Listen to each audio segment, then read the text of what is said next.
So welcome. My name is Chelsea Cohen. I am the Staff Development Officer at the district, along with Marla Leech. And today we're here for our wonderful Spring Speaker Series event. Today we have Amy Bohorquez, who will be presenting on Eunice Foote, climate change scientist, and she'll be talking about the importance of welcomeness. And I would like to read Amy's bio before she begins. She is a biologist and educator working at Laney College, where we are now. She's been here for 20 years and lived in Oakland for that long as well. As a biology faculty, Amy taught a wide spectrum of courses and has most recently focused on teaching general biology to majors and non-majors.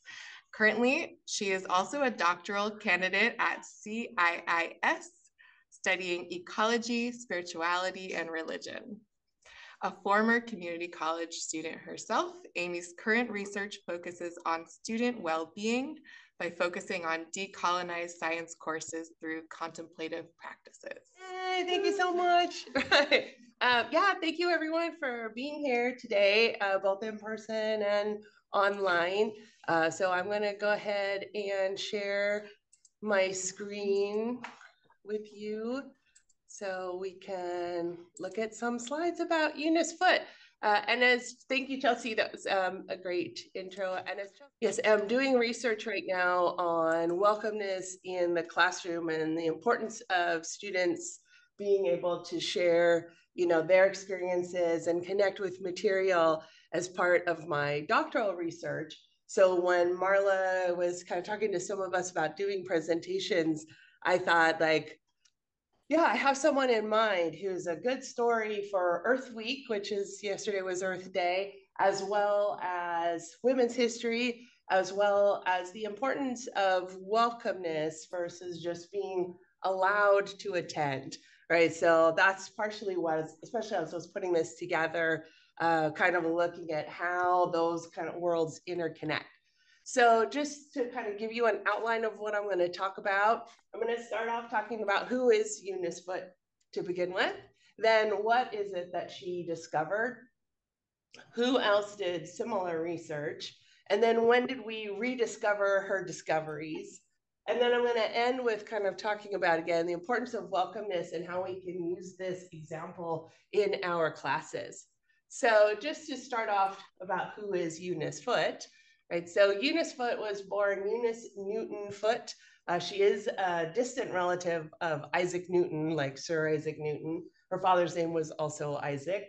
And she was born in 1819 in Connecticut. Now, what's interesting about this story is that her father was a cattle driver at that period of time, which I didn't think about there being cattle drivers in Connecticut, but there were. But he wasn't the best business person. So he didn't do the best job of managing money and things, and they ended up folding their business and moving to Bloomfield, New York.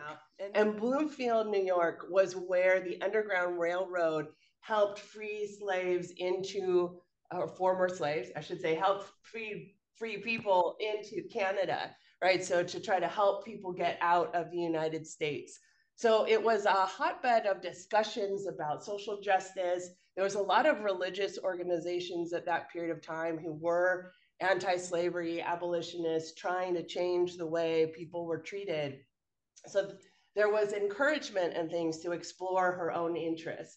And in fact, that's what happened. Her family was very supportive of her going to school, right? So she did attend the Troy Seminary, female seminary, they called it, which was right next door to this Polytechnic Institute that was run by a man named Anton Eaton. And Eaton schools are known for hands-on experimentation. So it wasn't just memorizing material, right? It was actually learning how to design experiments, how to test hypotheses, how to analyze data. And the students from the Troy Female Seminary were invited to take classes at this Polytechnic school as well.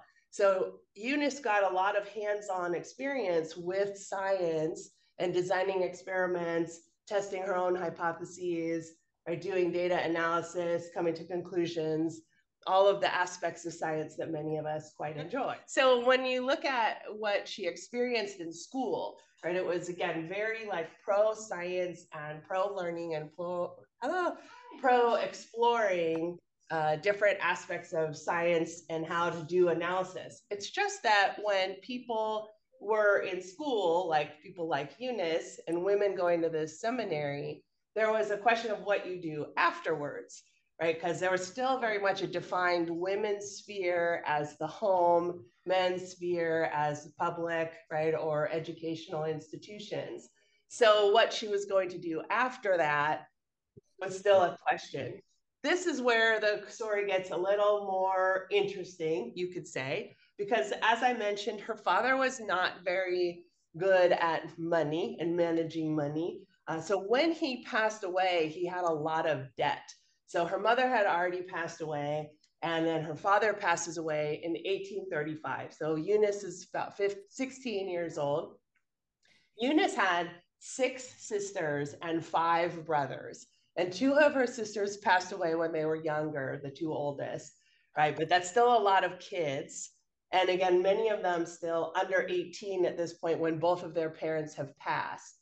And there's all these debt collectors coming to the house wanting to take the house or take the material or put the kids, you know, somewhere else. So her older sister, Amanda, kind of took charge and hires this lawyer named Eunice Foote, who is the district attorney in Seneca Falls. So he's pretty young, he's 26 at this point in time, right? And he comes in, he does kind of side projects helping people out. And he did end up winning the case for them. So the family was allowed to keep their home in Bloomfield, right, in New York, as well as keep the materials. The kids could all stay together. She could continue going to school. You might notice the name is familiar though, right? Because about 6 years later, Eunice and Elisha get married. So there is a 10-year age gap between the 2 of them. We don't know if they started dating when she was 16. I'm not saying that, right? It just means that they were introduced to each other at that period of time. And they moved to Seneca Falls. And that might be a name that sounds familiar to folks, right? Seneca Falls. Definitely moving to Seneca Falls, again, puts Eunice in this position of rubbing shoulders with people who were working towards equal rights for women. So Elijah was actually a student of Elizabeth Cady Stanton's father. So Daniel Cady, who was a law instructor, right? Also Eunice and Elizabeth Cady Stanton probably both, they might not have known each other, but they both attended that Troy seminary school, right? So they knew each other, but now she'd be going to dinners and things like this with people who were organizing the Seneca Falls, right, convention in 1848, right? So again, this was the first women's rights convention in the US.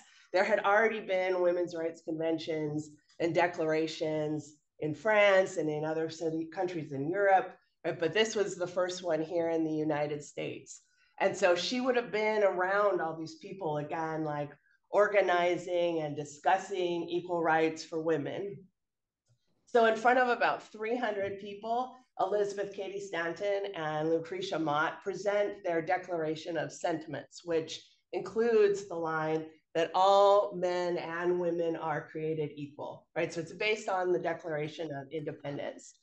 I would be remiss to not point out, however, that although this talk is about welcomeness, not everyone was welcome at this particular event, right? In fact, there were a number of women of African descent some of which were freed slaves at the time, that were not invited to sign and wanted to sign and were told no, right? So again, this is a talk about welcomeness. I want to include that although Eunice at this period of time would have been around people who supported her education and her status as an equal person, it wasn't necessarily consistent amongst all the people that were there.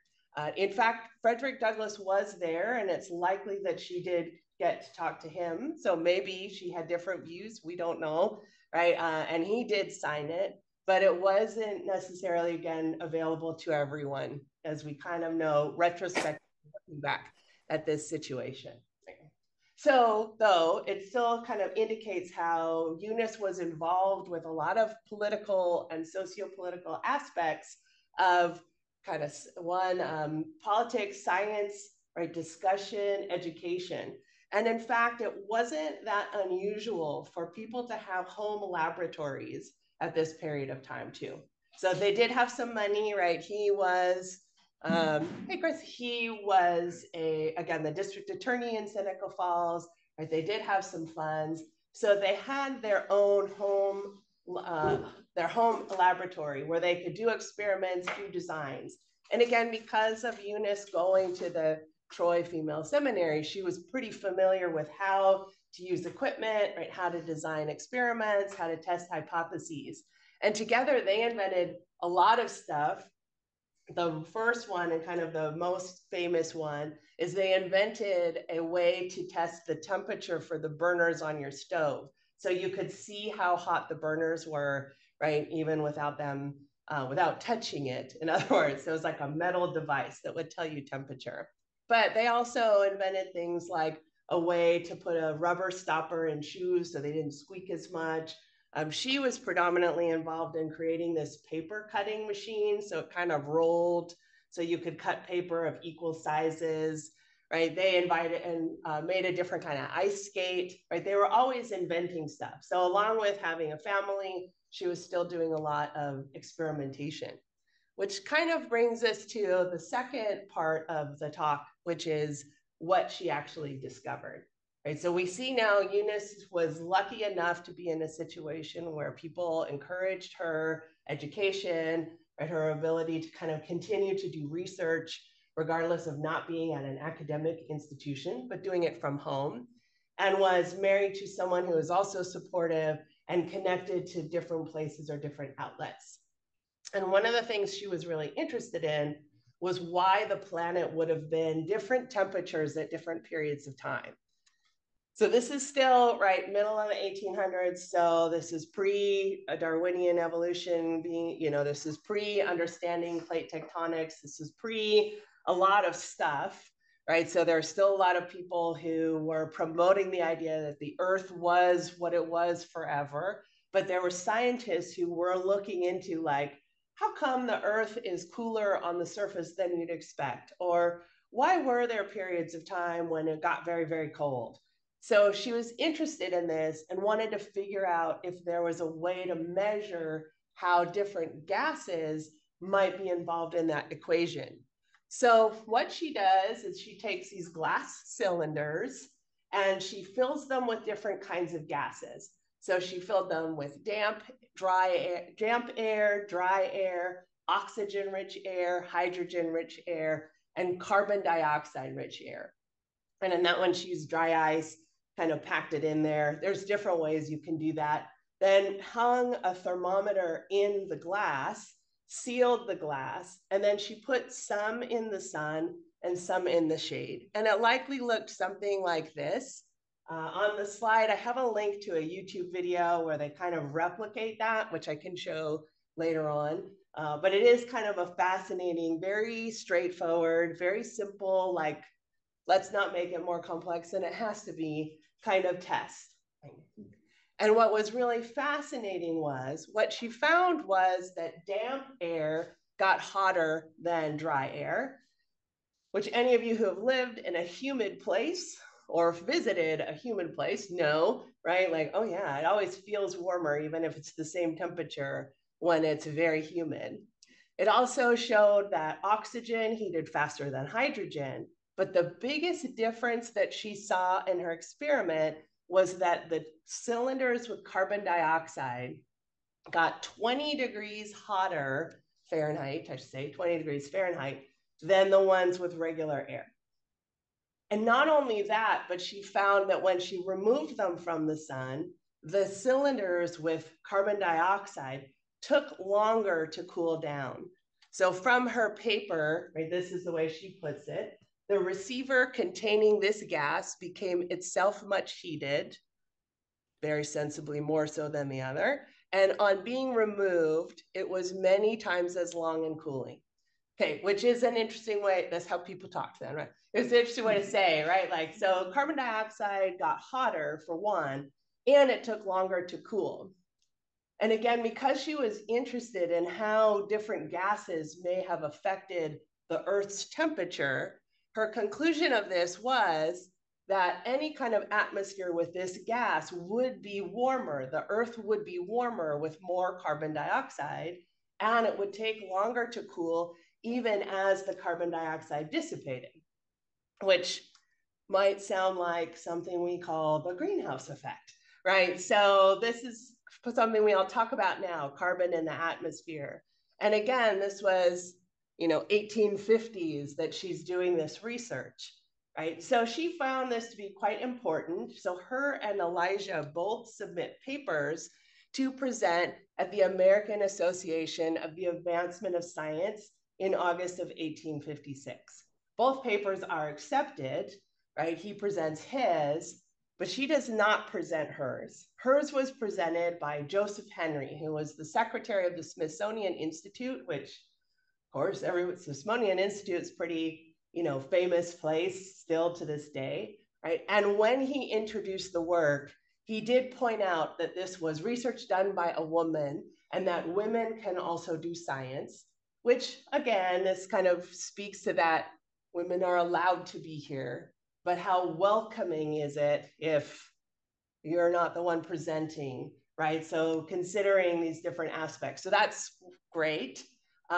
However, her research is not included in the official proceedings of that event. So again, allowed to read it, but is that welcoming, right? Is that really encouraging people to participate if their work is left out of the official proceedings? She didn't stop there though, and she didn't not publish. This is the actual publication. And I'm glad that my major students aren't here because this is short, right? And they're always like, why do you make us write these really long lab reports? So that's it. Yeah, this is it. It's called The Circumstances Affecting the Heat of the Sun's Rays. It was published a few months later in the American Journal of Science and Arts, right? Yeah, and that's the entirety of the whole thing, right? So it did get published and other people did read it. And in fact, Elijah also has a publication right next to hers, right, in the same journal. So it was out there. And again, so just remember 1856. So this leads us to like, well, who else did similar research? Right? And you may be more familiar with the name John Tyndall. So John Tyndall was an Irish physicist working in London at the Royal Institute as what at the time people were referred to as natural philosophers, right? So we call it natural science now, but they were philosophers at the time, which is kind of cool, I think, but that's okay, right? And he set up this, he had a similar idea of like, well, why would temperature of the earth be different at different periods of time? And again, there were mathematicians in particular kind of also looking into this before him. So this is his experiment here. So you can kind of see in some of the things I read, they said his was more advanced. In some things I read, it said his was more convoluted, right? In some things they didn't mention like the complexity of the setups between Eunice's experiment and John's experiment here, right? But you can kind of see there's a lot more tubes and stuff like that. And what he was able to figure out that Eunice didn't mention, but again, wasn't the point of her experiment, was the why. Like, why would carbon dioxide make the earth warmer and for a longer period of time? So he came to the same conclusion as her that yes, it's carbon dioxide that's making the earth warmer, but he figured out that it's because carbon dioxide creates like this blanket over the planet, right? And again, that greenhouse effect, right? So that's where that comes from, this idea that the carbon kind of makes a blanket that restricts the heat from being able to escape into the atmosphere, and it takes a longer time for it to dissipate. So he took her research kind of one step further, you could say, by understanding the complexity of how carbon dioxide works in the atmosphere. But again, that wasn't the point of her research. She was just getting that first step out there. So then you might think, oh, well, he must have referenced her, right? No, all right, of course not. He did reference two mathematicians, though, as I mentioned. One, Joseph Fourier, who was looking at why the surface of the Earth is cooler than you would expect, but he didn't do the math for that. The guy that did the math for that was Claude Pouillet, who figured out the math part. So he referenced these two mathematicians who were looking at the surface temperatures of the planet, but he didn't reference Eunice Foote. And there's a lot of discussion as to whether or not he knew about her research. There is discussions about whether it was a European scientist versus American scientists kind of thing, which definitely that was happening at the same time, right? European scientists were not as welcoming of American scientists, maybe. Maybe he just didn't know because it was only in this one journal. But he did edit and reprint Elijah's article, which is right next to hers in the same journal. So, and it's not the internet, right, where you would take just one journal article out of, or one article out of a journal, right? This was a paper copy version, which you'd think if you flip the page and it said circumstances affecting the heat of the sun's rays, you'd go, oh, well, that's an interesting idea that I'm also researching. But maybe not, right? We don't know. There's no writings of his kind of saying any opinions either way. But we do know that throughout scientific history, especially in the 18 and 1900s, there are other researchers who get equal credit for simultaneous research. So even if he didn't know, right, other people knew, right? Other people were at these conferences and would have heard the reading, even if it wasn't hers. So for instance, researchers who studied the origins of life, right? There are two independent researchers, Opperin and Haldane, who both came up with similar hypotheses as to how Earth started, how life started, right? They didn't know each other, they didn't work together, they published around the same period of time, and even in textbooks, often they're listed as the Opperin Haldane experiments, even as if they worked together, right? But they didn't. Similarly, looking at how genes are distributed in populations, all of us biologists know the Hardy-Weinberg experiment, but they too worked separately in two different fields in two different places, but published around the same period of time. So we call it the Hardy-Weinberg experiment, right? Equation. So they both get equal credit. Now, my students in particular know the long story of Darwin and Wallace about the theory of evolution, and who gets credit for the concept of natural selection is that Wallace kind of wrote Darwin this letter. And even if current history kind of talks about Darwin more, there were discussions within the Royal Academy of Science of who gets credit, Darwin or Wallace, right? It was at least discussed and notated that it was being discussed. There's no mention of any discussion about Eunice Foote and John Tyndall. He just gets the credit, and in fact, he has mountain ranges named after him, he has satellites named after him, he has lakes named after, he has all these things named after him, right? And he did do other stuff too, don't get me wrong, he's still quite an important person. Just saying, she should have too, right? So then the question is like, well, why didn't she say anything then, right? So she was there, obviously. And there's a couple of hypotheses about maybe why she didn't. One was by this point, she'd moved on. She started researching static electricity, which is kind of fascinating. It has a bunch of publications on how static electricity would work. Also around that same period of time, other people started to develop and manufacture that same stove thing that I talked about before that they invented. And Elijah was not quite happy with that. And he was a lawyer. So he sued everyone for copyright infringement, won, and probably won what would be the equivalent of about $2 million now. So maybe they didn't care. I don't know. That could be, right? And around, again, they end up moving to Washington, D.C. They're still quite involved in politics. And in fact, one of their daughters marries the senator who is one of the authors of the 13th Amendment, right? So they were very involved in other things. So maybe that's why. But again, we don't have any writings of hers, like a journal or something that we can read that explains how she felt about any of this. So why do we know who she is now? That's another question, right? Or who rediscovered her discovery? So this is where it gets also kind of interesting, because in doing research for this presentation, I thought, yeah, that's true. Why do I know who she is now, right? And there was this great podcast about lost women in science. It's a really fascinating podcast. And the person that they give credit to is this man named Ray Sorensen, who was a retired geologist who had a copy. He just bought old magazines, things like that. And he bought a copy of that Journal of American Arts and Science and Arts and found her article, and then published this article about Eunice Foote in 2011, right? Which is not too long ago. However, that said, in the 1970s, multiple female researchers published about Eunice Foote, right? So including, and I'm going to read them so that we don't forget them.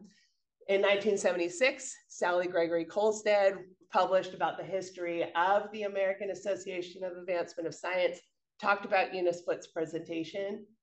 In 1978, Deborah Jean Warner published an article about science education in antebellum America, talked about Eunice Foote. In 1984, Louis Barber Arnold, who taught at Columbia, talked about Eunice Foote's experiments and the AAS conferences. And then in 1992, a geneticist and science historian wrote a book about women in science before the Civil War, where she has a whole chapter about Eunice Foote. So there was discussion of who she was. Maybe, and this last person again is a geneticist who's also a history of science person, which there are a lot of overlap, particularly women who are biologists, are chemists, right? Like Donna Haraway, Carolyn Merchant, right? Vedanta Shivan. They're all researchers who also talk about the history of science, or the politics of science, or the socioeconomic aspects of science, right? So it's not that unusual for someone to be both a geneticist and a scholar, right? And writing books about the history of women in science. But again, it wasn't until 2011 when Ray Sorensen writes this article in the American Association of Petrogeologists that it starts becoming more well-known, or Eunice Foote's name becomes more well-known in association with climate research.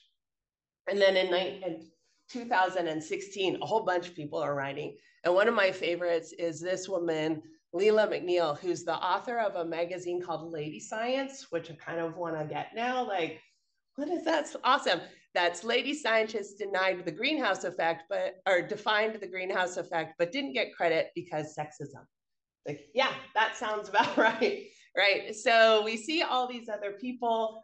John Perlin is a physicist who writes all these things about solar energy. When he starts writing about her, he ends up kind of being the person who knows the most about Eunice Foote. And in fact, they had a conference for her birthday around 2019, right, for the 200th anniversary of her birth. And he was the keynote speaker. So why they didn't ask any of these people, I don't know, right? But, maybe. It might have something to do with what we refer to as here's the list on the side, the Matilda effect. So there was a woman in 1870 named Matilda Jocelyn Gage who wrote a book about women inventors. And she lists all the things that were invented by women, but we give credit to men, right? So this was 1870. So we're not even talking Rosalind Franklin, all the women who did the math for NASA, right? We haven't gotten there yet. This is before 1870, right? And there's a researcher in the 90s who coins this term, the Matilda effect, because of the importance of this book, which also got lost with history. So the idea of, again, systemic oppression of information about women in the history of science. Right? So again, not unusual story, unfortunately. but an important one to kind of revisit and reintroduce. And there is a group called the Matilda Project, which helps this. Like, this is a part of a kind of global initiative, let's say, to ensure that we're acknowledging the people who do the work, right? Regardless of race, gender, sexual orientation, ethnicity, et cetera, trying to get people's names out there.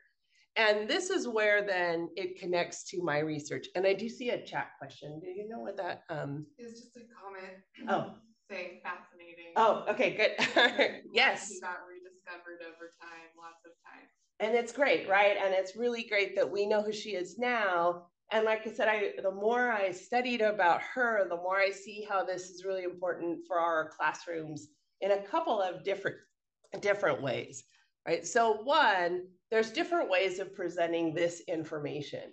So for instance, there was articles that I read, particularly on the NASA website, talking about they don't know why she didn't present her own paper because women were allowed to attend these conferences.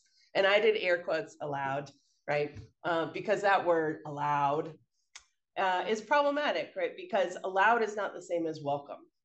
And there was not a lot of discussion on some of the things I read about her, about the importance of that. Like, yes, women were allowed to attend the conference, but how welcome were they, right? How, like, we talk about Rosalind Franklin a lot, who's the woman who took the first photo of DNA, right? And even one of her colleagues, who I'm not going to say his name because he doesn't get to get credit with me, called her Rosie, right? And that's a pretty common thing of like cutifying female scientists' names, right? Or other people's names, like trying to, and it makes you question whether you should be there, right? Like, well, why would you call me Rosie when my name is Rosalind? You know, and then not being able to kind of push back on that either because your position's already a bit precarious as it is. So often people just kind of suck it up and live with it.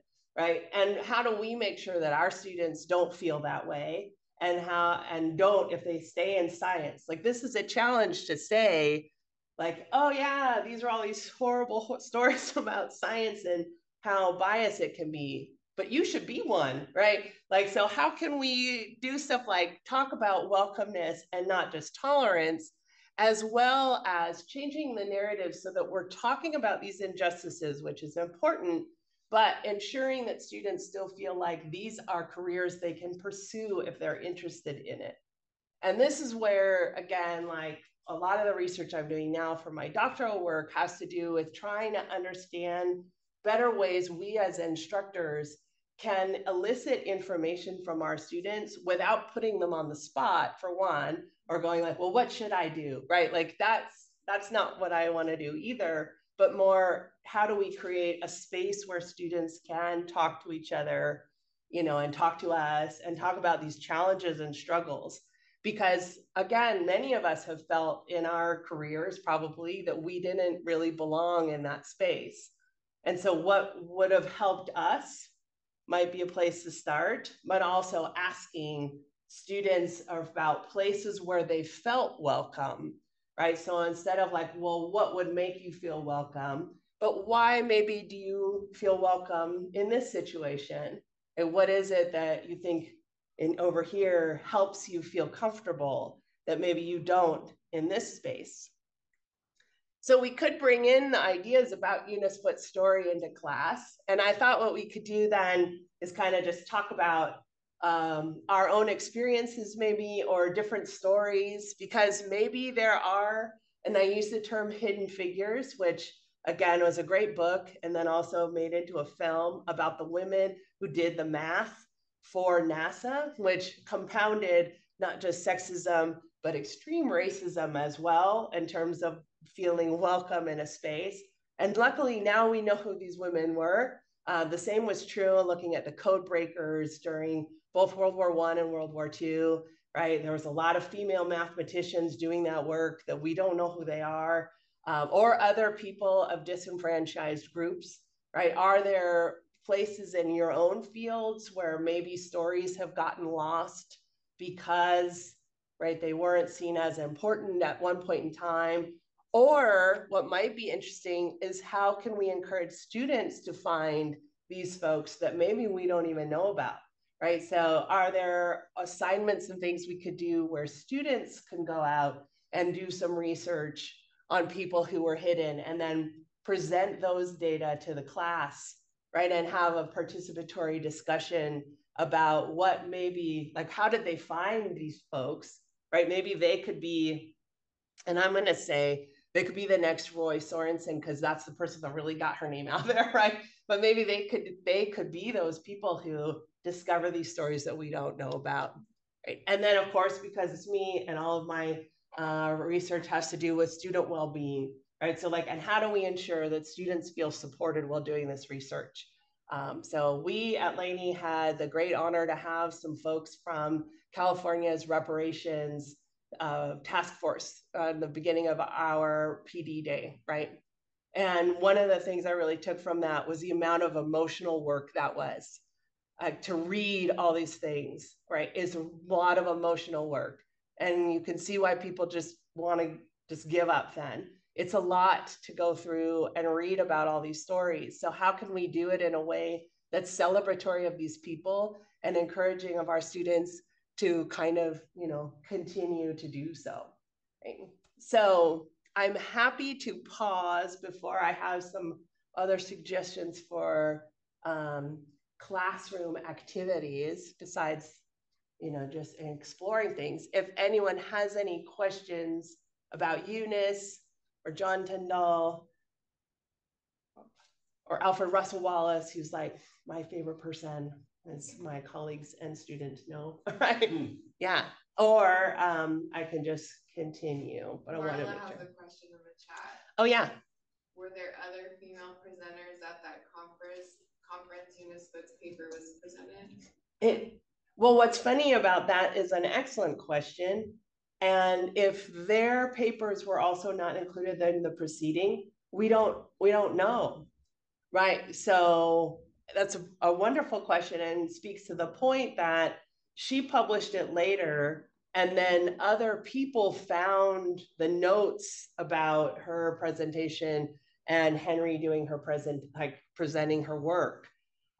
So there might have been, but if they weren't in the proceedings, then yeah, we would not have known about it. And we don't know if there were other women scientists in the audience. There wasn't like records of who attended these conferences then. That's a really great question. Yeah. What's the nature of the proceedings? What would that have entailed? Yeah, so that seems like a big opportunity lost.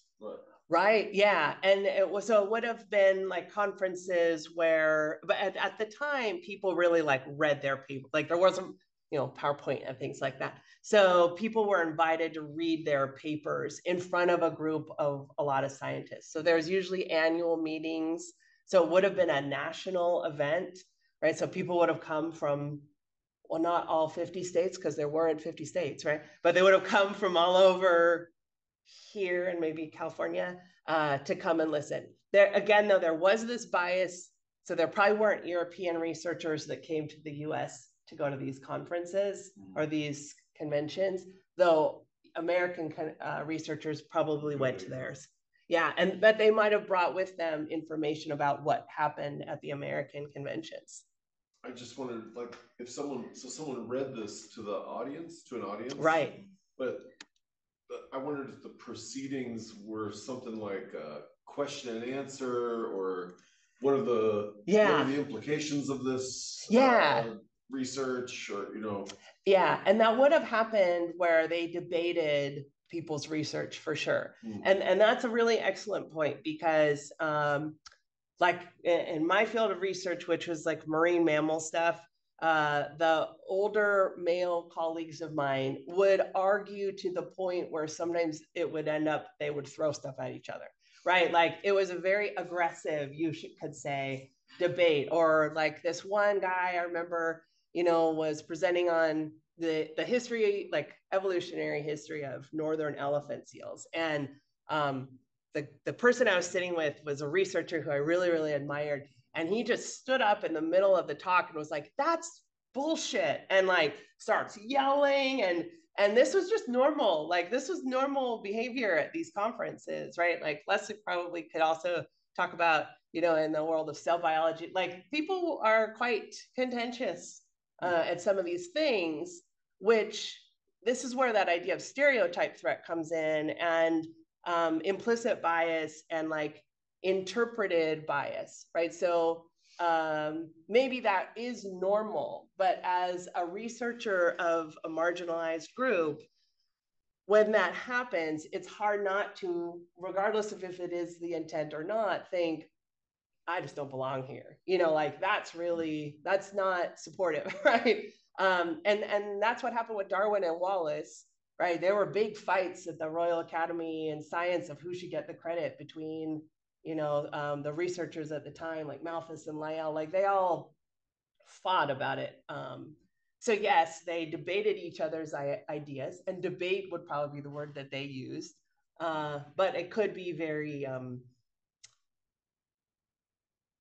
unwelcoming is the only word, or like, you know, I don't remember at any of the conferences I went to anything getting like, you know, when you see those videos of different people's parliaments and people start hitting each other, right? Like, I don't remember any of those things happening. I do remember food being thrown, but I don't remember any like actual like fists flying. But there would have been questions. Whether her paper got questions though is something we don't know. We don't know if that got discussed any further than Joseph Henry reading it. Yeah, it's a good point. Yeah. Yeah, I wondered too if someone else reading her paper, maybe then he wouldn't be prepared to answer, take the questions, right? Yeah, or something like that. But but this was, I think, I'm remembering the movie Lincoln. It showed that they were using natural gas for lighting. Yeah. So fossil fuels were happening in a big way. way. Yeah. Right. Already. Yeah. And then, and here's this warning about too much carbon dioxide. Yeah. And I wonder when the pushback started. When did the lobbying and all that? You know? Right. Yeah. Well, and that's why it's kind of funny that it's a petrol geologist that ended up discovering, you know, her research. Like, oh, hey, fascinating link there. Yeah. And you know, it's likely she was in the audience for the presentation. Like that seems to be the case. With like a fake mustache. Right, and a hat. And a suit. Yeah, totally. Just sitting in the back.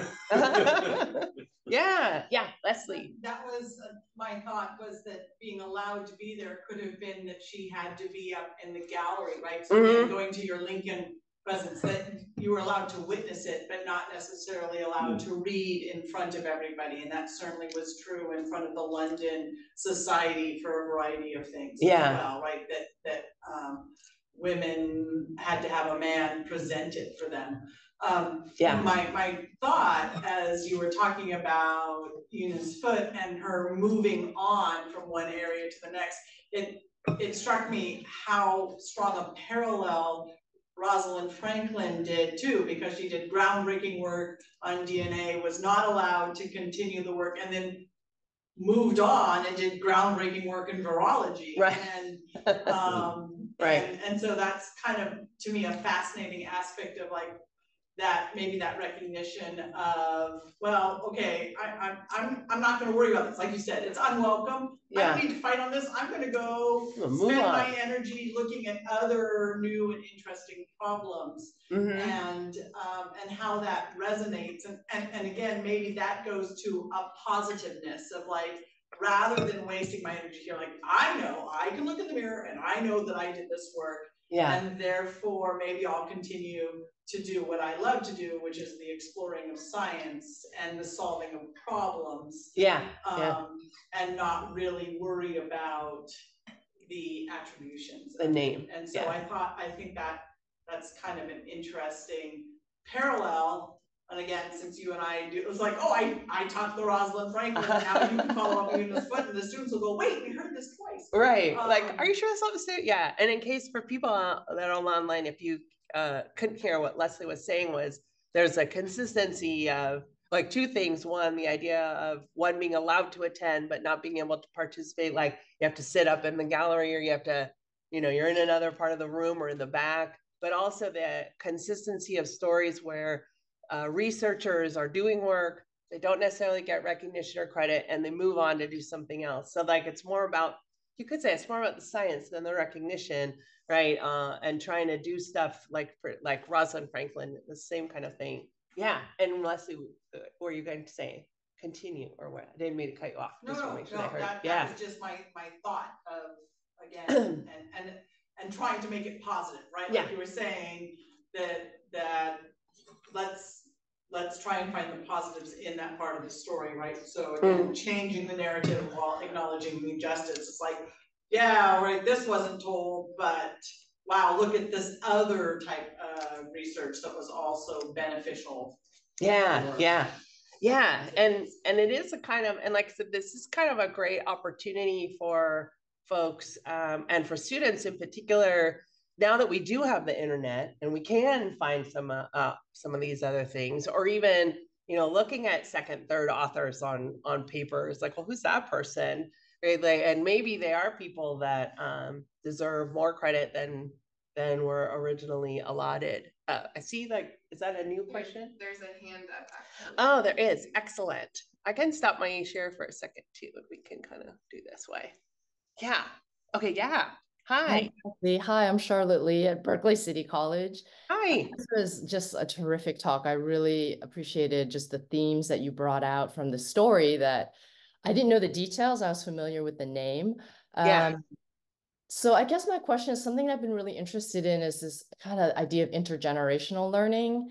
And I'm curious whether she was, a mentor to any scientists or an advisor even in any capacity. And if she was able to share not only her knowledge, but just, how she was able to navigate a world that wanted to kind of silence or, just that wasn't fully recognizing her.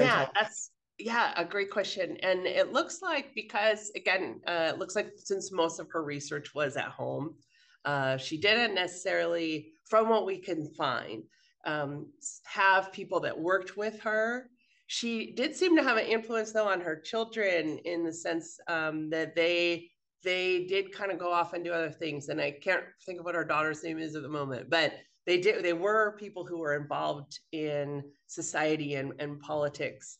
But if she had folks that worked with her that she influenced like one-on-one, we don't have a lot of record of that, of what I could find. But that would actually be a really kind of cool thing to have students investigate, right? Like, or even with Rosalind Franklin, like, were there people she influenced? Or, we could go through the list of all the people, like, yeah, because that is an important aspect of this too, is passing down your work, right? And having other people pick it up. But and I don't know, especially with the static electricity stuff, if maybe that's where people did. But yeah, that's a really great question. Again, Chelsea. Okay. Ideas I had for classroom stuff. So like I said, besides the idea of like letting students explore, right? So there's a couple of things that I wanted to bring up about ideas for class or classroom experiences. So one of the things I think is important in terms of creating classrooms that are welcoming, and this can be challenging sometimes, is being comfortable with critique and criticism and comments from students. So and one of the things we do in the majors class sometimes, and Leslie and I have talked about this too, is recording students talking to each other. So they meet with each other, they record, right? And in my class, they do peer evaluations where they have to comment. They start with their own work, 2 things they thought they did well and 1 thing to improve on. And then their peer reviewer does 2 things they thought were done well and then 1 thing to improve on. And I can tell you, trying to get students to start with things they did well is a challenge. They always want to start with the peer reviewer saying, well, you could have done this better. I'm like, can we switch? Right? So let's start with what you think you did well and one thing to improve on. But what's interesting in those recordings is I also hear about how class is going, right? And how confusing the assignment is, or how they don't understand Canvas shell, how it's set up, or a variety of other things, right? So the plus to having it recorded is that I can listen to it in the comfort of my own home, right? When it's not the end of the day and I'm very tired and very sensitive and very grumpy to begin with, I can listen when I'm in a place where like, all right, I'm good with criticism and critique right now, right? So I've learned a great deal listening to students talk about the class, but it's also helped me to ensure the, like I said, welcomeness in the class. Like, how inviting is it? Because if it's a very confusing Canvas shell setup or assignment or whatever, if students already don't feel comfortable in the class, it's less likely they're going to put in the initial and additional effort to try to understand, right? So how can we make things clear and simple? And I might think it looks totally understandable to me, but of course, like, I wrote it, so like, that makes sense, right? But hearing their feedback and perspectives on how it actually feels, I think is a really important place. So I have a couple places, and granted, students don't always take me up on the places, but in Canvas, I have just editable pages. So it's not a discussion where people's names are associated. It's just, it's kind of like Padlet. You can use those kinds of things as well. But I just have a page, an editable page, where people can post their thoughts about what's going on without a name, right? And again, I don't always get students taking me up on this. Sometimes I don't think I'm doing a good enough job advertising that it's an option to be there. One time I also put my own comment and in parentheses put that this is just Amy giving you an example. And then everybody after that put their name in parentheses. Was like, I mean, awesome if you feel comfortable with that, but yay, right? Okay, so that's one I'm definitely still kind of working on. But is there also a place where, like, for me, like reflecting on these tools, right? Or could we integrate in self-reflection as a tool in classes to see if students even realize that they just don't feel welcome in the class, right? Like, I can say, when I was in school, especially like physics, calculus, I just thought I wasn't smart enough. I didn't think about that, like, oh, it just wasn't a space where I felt welcome to be there and to ask questions. I just thought everyone else knew something that I didn't, and I didn't really belong there. So are there places we could integrate into our classes, places where students can reflect on, is it the material, or is it that you just don't feel comfortable in the space, right? And not to be like, oh yeah, you don't belong here, right? But like, oh, let's address like ways we can ensure that you feel more comfortable in the space. So like, are there, and then kind of taking this outside too. So are there moments in your daily life that would be more helpful to reflect on solutions, right, or ideas, right? And then how, even for myself. So like, if I'm having a bad morning and I go into class and I'm having a bad morning, it's probably not the most welcoming class that day, right?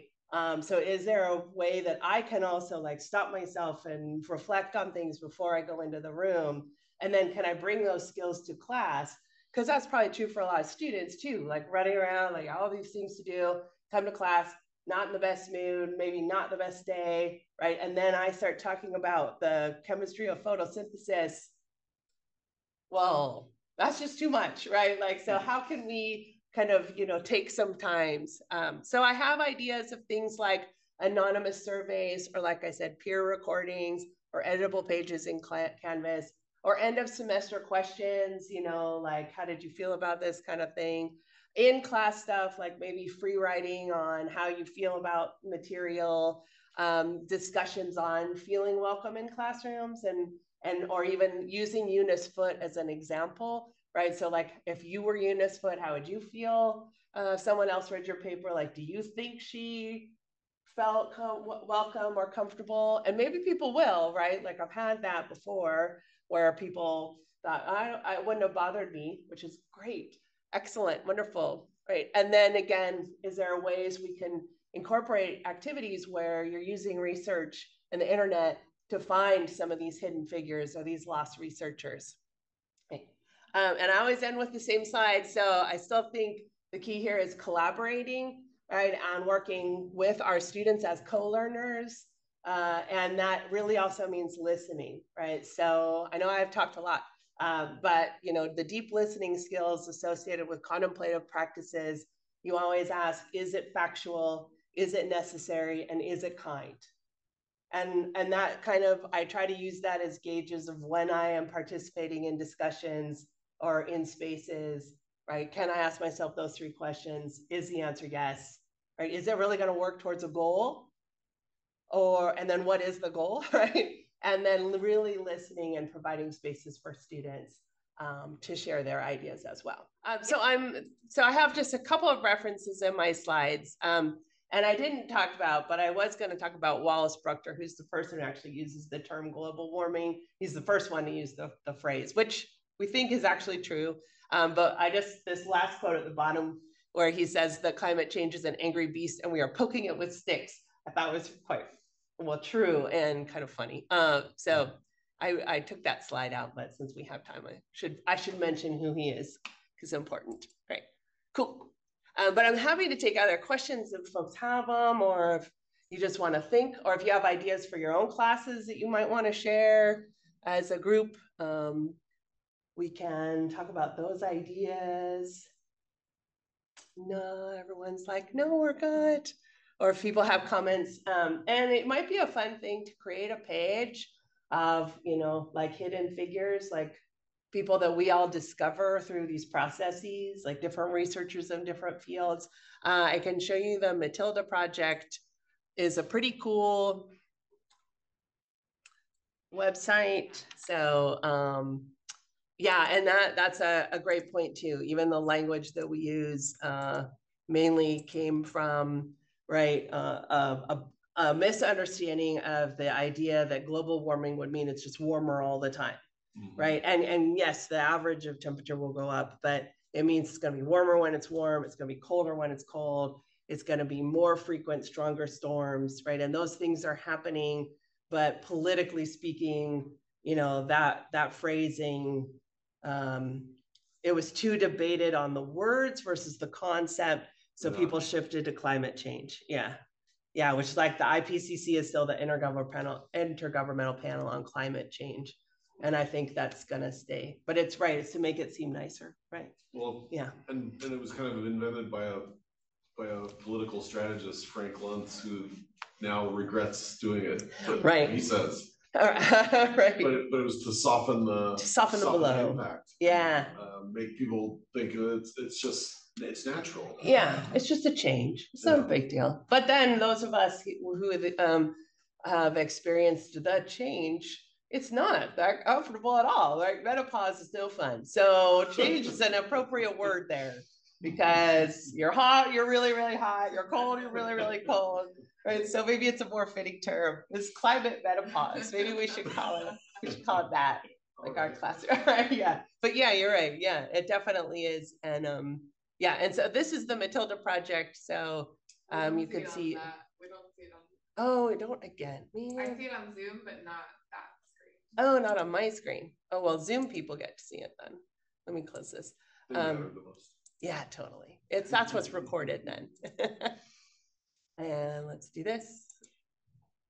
But it is a pretty cool list of people. So here's Rosalind Franklin. So this is photo 51, the picture of DNA. And even though she didn't get the Nobel Prize because she had passed away, but she likely passed away from cancer associated with working with radio active isotopes. So I feel like she should get it for, you know, sacrificing a lot. But these are some of the people that are featured in the Matilda Project. Right, Ada Lovelace is one of the first programmers. Right, we have all these people who you could include, and you can click on them, and then you end up. There's also resources for classrooms, stuff like that. Right. Kind of a fast, yeah. It's a really cool website. Thank you. Well, thank you all, and I'm happy to. If people want to email me, thank you very much. Thank you, folks online. Yeah, and go learn about someone new.